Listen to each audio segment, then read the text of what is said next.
네, 안녕하세요. 리온의 해달입니다.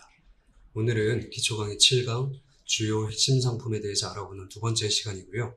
앞 내용이랑 다른 게 아니라 앞의 내용은 좀 이론적인 내용이었다면은 지금 같은 경우에는 좀 더 간단하게 축약해서 서머리 형식으로 빨리빨리 알아보도록 진행을 할 거고요. 그 다음에 마지막에는 이제 우리 같은 초보자들이 어떻게 각 종목들에 대해서 접근해야 되는지 함께 이야기해보고 마무리하는 시간 가져보도록 할게요.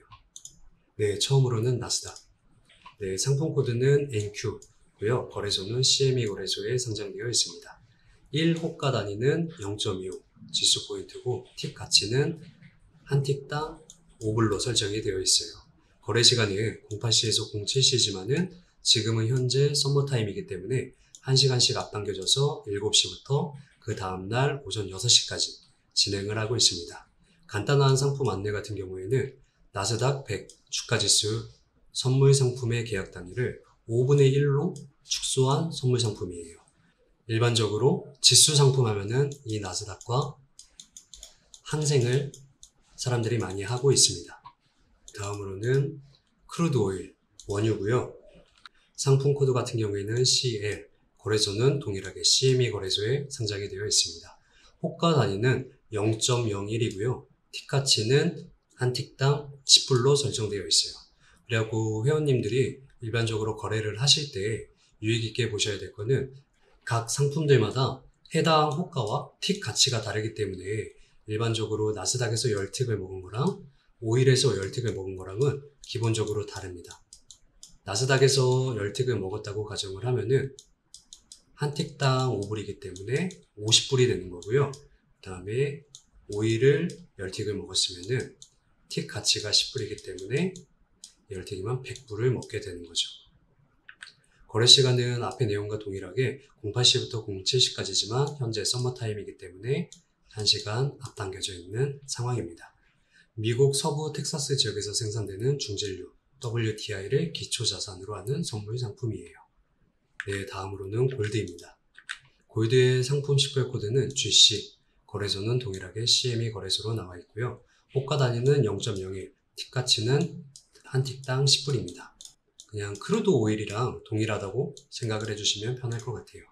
거래 시간은 08시부터 07시까지고 썸머타임 시 1시간씩 앞당겨집니다. 일반적으로 우리가 거래하는 CME 거래소 같은 경우에는 거래 시간이 08시부터 07시까지 라고 생각을 해주셔도 되세요. 물론 다른 것들도 있지만. 그리고 일반적으로 바 형태의 100 트로이 온스 금을 기초자산으로 하는 선물 상품입니다. 네, 다음으로는 항생. 항생 같은 경우에는 상품 식별 코드는 HSI고요. 이 거래소는 CME가 아닌 홍콩 거래소에 상장이 되어 있어요. 호가 단위는 1지수 포인트고요. 틱 가치는 홍콩 달러 50불입니다. 일반적으로 우리가 생각하는 미화 달러랑은 다른 개념이기 때문에 홍콩 달러라는 거 꼭 알아두시고요. 거래 시간 같은 경우에는 앞에서도 안내를 해드렸듯이 오전, 오후, 저녁장 이렇게 진행이 되고 있고요. 오전은 10시 15분부터 13시까지 그리고 1시간 동안 브레이크 타임을 가진 다음에 14시부터 17시 반까지 그리고 또 한 번 브레이크 타임을 가진 후에 18시 15분부터 04시까지 진행이 되고 있고요. 혹시 항생장을 거래를 하실 거라면은 일반적으로 이 오후장, 오전 오후장에 거래를 끝마쳐 놓는 게 아무래도 조금 더 리스크 관리 차원에서 좋으세요. 저녁장 같은 경우에는 가격 변동성이나 거래량이 그렇게 많지는 않습니다. 항생 상품 같은 경우에는 홍콩 주식시장의 33개 우량기업의 시가총액을 기초로 하여 산출한 지수 선물 상품이에요. 네, 다음으로는 유로입니다. 유로는 상품 식별 코드는 6이고요.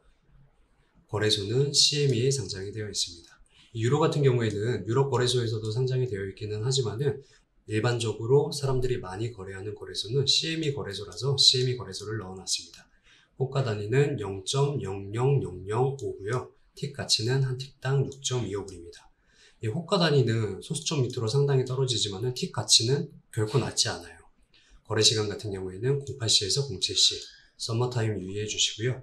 상품 안내 같은 경우에는 달러를 기반으로 유로 환율을 대상으로 하는 선물 상품입니다. 네, 다음으로는 엔화입니다. 엔화의 상품 식별 코드는 6J이고요. 마찬가지로 CME 거래소에 상장이 되어 있습니다. 이 호가 단위는 유로보다 더 낮죠. 0.0000005 한 호가고요.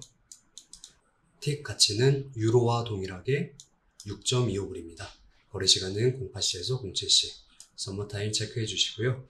다음에 USD, 재패니즈, 환율을 대상으로 하는 선물 상품이에요. 이렇게 간단하게 서머리를 마무리해 봤고요.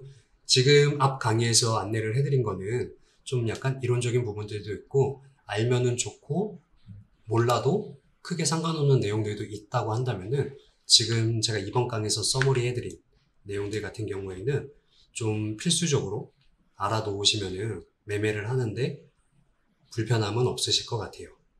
네, 다음으로는 우리 같은 초보자들을 위해서 과연 어떤 종목을 해야 돼? 이 종목 같은 경우에는 어떻게 접근해야 돼? 이런 궁금증이 있으실 텐데요. 제가 추천해드리는 해당 종목별 접근 방법에 대해서 안내해드리도록 하겠습니다. 우선 첫 번째로 유로하고 엔화 같은 경우에는 앞에서도 잠깐 언급해드렸지만은 추세 매매를 위해 공부해야 하는 차트예요. 만약에 나는 추세 매매를 하고 싶다 라고 하시면은 이 차트들부터 공부하시는 걸 추천드립니다. 그리고 이 두 가지 차트를 통해서 각 핵심 지지 라인, 그리고 저항 라인, 그리고 눌림 폭등을 익히는 데에 집중하시고요. 일반적으로 추세가 비교적 명확하게 나오니까 참고해 주시면 좋을 것 같아요. 만약에 스캘핑 매매를 공부하신다고 하시거나 아니면 스캘핑 매매를 목적으로 하신다 하면은 추천하지는 않는 종목입니다. 차트를 한번 봐볼까요? 이건 지금 엔화의 차트인데요. 추세가 명확하게 나와 있죠. 그리고 지지와 저항도 명확합니다. 일반적으로 공부하기 쉽게 만들어져 있어요. 다음으로는 골드와 오일입니다.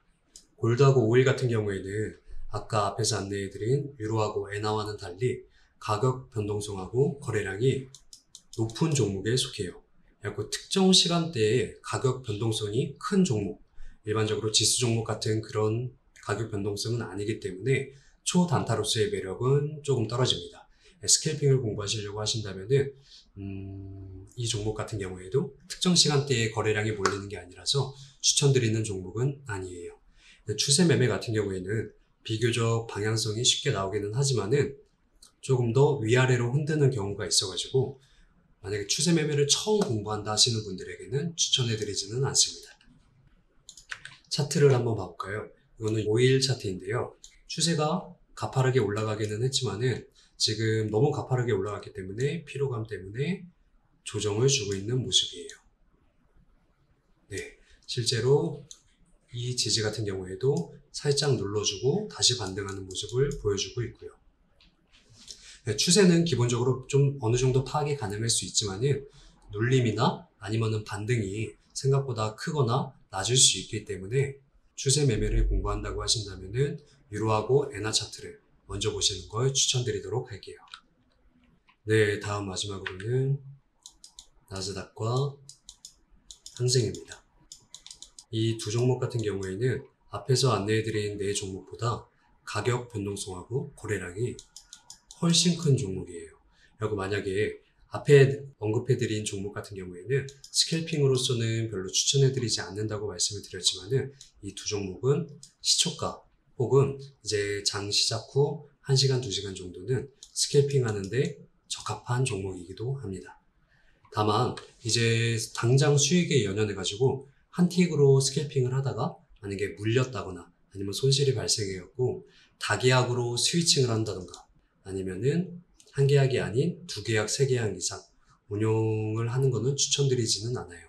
오히려 잘못된 버릇으로 익혀질 수 있기 때문에 스캘핑 연습을 하신다면은 한 계약 기준으로 이게 본인만의 매매 방법과 이제 기준을 찾는 데 집중해 주시는 것을 추천드립니다.